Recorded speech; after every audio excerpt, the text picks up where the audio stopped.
سبيل الدموع سبيل مريح تنهدى يا صاحي كي تستريح وبث mengucapkan selamat Natal. Hukumnya apa? Ayo. Boleh. Serius Pak, ntar dibilang liberal lagi antum. Mengucapkan selamat Natal harus didefinisikan dulu. Jadi cara ahli fikih menjawab persoalan, definisikan dulu persoalannya. Natal, apa arti Natal? Maulid, kelahiran. Kelahiran siapa? Kelahiran Isa bin Maryam atau Isa ibnullah. Kalau yang dimaksud Isa bin Maryam, maka boleh Pak mengucapkan selamat Natal. Tapi kalau yang dimaksud Isa ibnullah, baru jadi perdebatan panjang, kita hindari saja. Karena ada implikasi tauhidnya. Perdebatan ini bukan perdebatan saya, ini perdebatan ulama Saudi, hanya minoritas sedikit. Selebihnya ulama di dunia itu membolehkannya, karena masuk ke bab Isa bin Maryam, kemudian masuk ke bab muamalat. فإن أحسن الكلام كلام الله وخير الهدى هدى محمد صلى الله عليه وسلم وشر الأمور محدثاتها وكل محدثة بدعة وكل بدعة ضلالة وكل ضلالة في النار. Nggak bisa saudaraku mengucapkan selamat Natal kepada orang Nasrani sama mengatakan selamat Allah punya anak. Bagaimana bisa Anda berani mengatakan Allah punya anak? Itu kalimat yang sangat berat, ya kan gitu. Tidak boleh. Allah subhanahu wa ta'ala itu la syarikalah, tidak ada sekutu baginya. Lam yalid wa lam yulad, tidak beranak dan tidak diperanakan. Dan Allah subhanahu wa ta'ala telah mengkafirkan orang-orang Nasrani dalam surah Al-Ma'idah. A'udzubillahi minasyaitonirrajim, laqad kafara alladziina qalu innallaha tsalitsu tsalatsa. Allah telah kafir orang-orang Nasrani yang mengatakan trinitas. Nggak boleh. Ngucapin selamat berarti selamat atas keyakinan kalian yang Allah sudah cap mereka kafir dengan itu. Bagaimana bisa dikatakan untuk menjaga hubungan dengan mereka? Kalau Anda menjaga hubungan dengan orang non-muslim, orang Nasrani dengan berteman, bertetangga, partner bisnis, kan gitu. Orang tua kita yang kafir kita silaturahim, tetap berbakti padanya. Kerabat-kerabat yang masih non-muslim kita silaturahim, jenguk kalau sakit, membantu orang miskin mereka. Boleh saja. Tidak ada yang larang dalam Islam itu.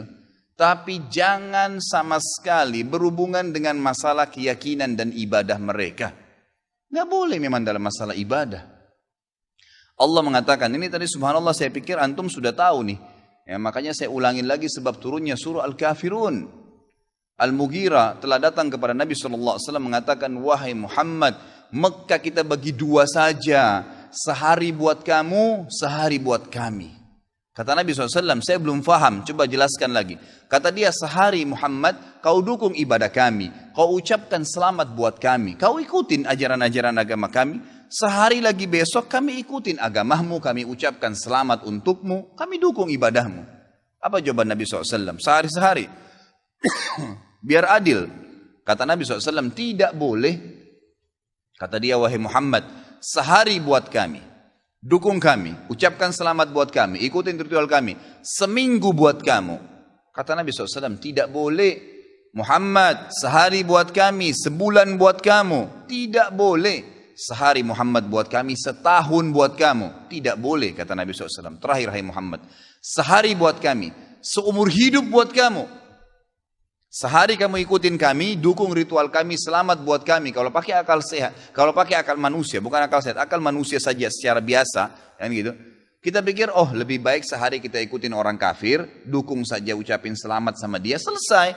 Seumur hidup akan masuk Islam. Apa jawaban Nabi SAW? Tidak boleh. Lalu Jibril AS datang pada saat itu langsung membawa surah Al-Kafirun. A'udzubillahi minasyaitonirrajim. Qul ya ayyuhal kafirun. Katakan kepada orang-orang kafir. Orang kafir ini semua yang tidak syahadat. Yang tidak mengatakan asyhadu an la ilaha illallah wa anna Muhammad Rasulullah kafir. Jelas kafir. Dan itu Allah yang mencap mereka kafir. Gitu kan? Kafir artinya tidak beriman kepada Allah subhanahu wa ta'ala. Orang Nasrani aja mengkafirkan Yahudi kok. Kan itu. Yahudi mengkafirkan Nasrani, mengkafirkan Muslim. Kenapa orang Muslim nggak bisa mengkafirkan? Karena sementara kita jelas-jelas meyakini kenabian Musa, meyakini kenabian Isa alaihi wassalam. Gitu kan? Mereka yang memungkiri Nabi Muhammad SAW, Nabi terakhir, berarti tidak beriman sempurna kepada Allah Subhanahu Wa Taala. Dan sudah banyak ayat Quran menjelaskan masalah itu. Gitu kan?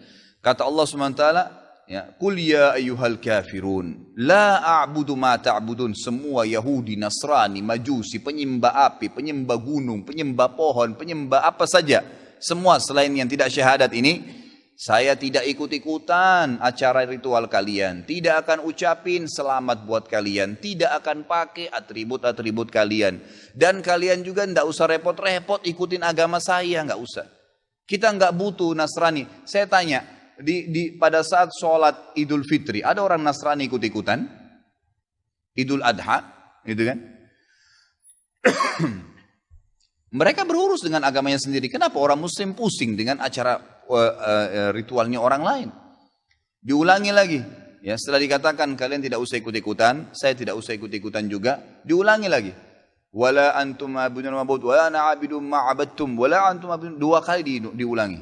Dan saya tidak akan ikut-ikutan, kalian juga tidak ikut-ikutan, terus begitu. Terakhir dikatakan oleh Allah, lakum dinukum waliyadin. Kalian punya agama, saya juga punya agama. Titik, selesai. Gitu kan? Emang sudah begitu. Kalau Anda bilang, oh itu cuma kata-kata, nggak masalah. Kata-kata bisa membuat Anda murtad, saudaraku, bisa masuk neraka. Gitu kan? Sadarkah Anda dengan satu kalimat, Anda kalau mengatakan satu kalimat sekarang, semenit kemudian kalau Anda yakin dalam hati bisa masuk neraka kalau meninggal? Kalau Anda mengatakan saya murtad, memang dari hati mau keluar dari Islam, semenit kemudian dicabut ruhnya oleh malaikat maut, masuk neraka. Kalimat, kata-kata. Bahaya tuh, gitu kan? Mungkin teman-teman juga sudah tahu yang dialog antara Muslim sama Nasrani di Amerika. Si Nasrani mengatakan, kenapa kau tidak ucapkan kalimat Natal, selamat Natal buat saya? Kata si Muslim, ya kata si Nasrani, itu kan cuma kata-kata. Kata si Muslim, kenapa, apa kau sudah syahadat? Si Nasrani bilang, enggak. Kenapa kau enggak syahadat? Dia bilang, kalau saya syahadat, saya tinggalin agama saya. Kata si Muslim, itu kan juga cuma kata-kata. Sama, gitu kan? Jadi enggak boleh.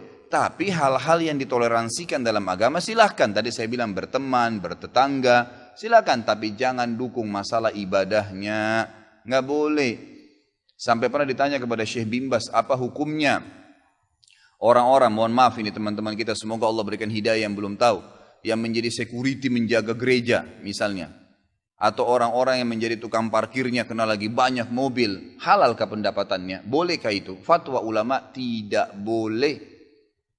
Karena ada hadis Nabi SAW yang berbunyi, kalau ahli kitab, khusus Yahudi dan Nasrani terutama, kalau mereka sedang beribadah di tempat ibadah mereka, jauhilah. Karena laknat Allah sedang turun. Hadis Nabi SAW. Kenapa nggak bisa cari rezeki di tempat lain? Subhanallah. Rezeki itu sudah dibagi oleh Allah SWT. Hati-hati saudaraku, gitu kan? Jadi orang yang mengatakan seperti ini karena tidak paham agama. Bagaimana bisa dia mengatakan Tuhan punya anak? Gitu kan? Jadi tidak boleh sama sekali ikhwah, yang nggak boleh. Jadi kita harus tahu mana yang boleh dan mana yang tidak boleh. Dan Anda wajib ingkar mungkar. Ingatkan apa yang saya sampaikan tadi. Kalau juga dia tidak mau dengar, selesai, gugur kewajiban.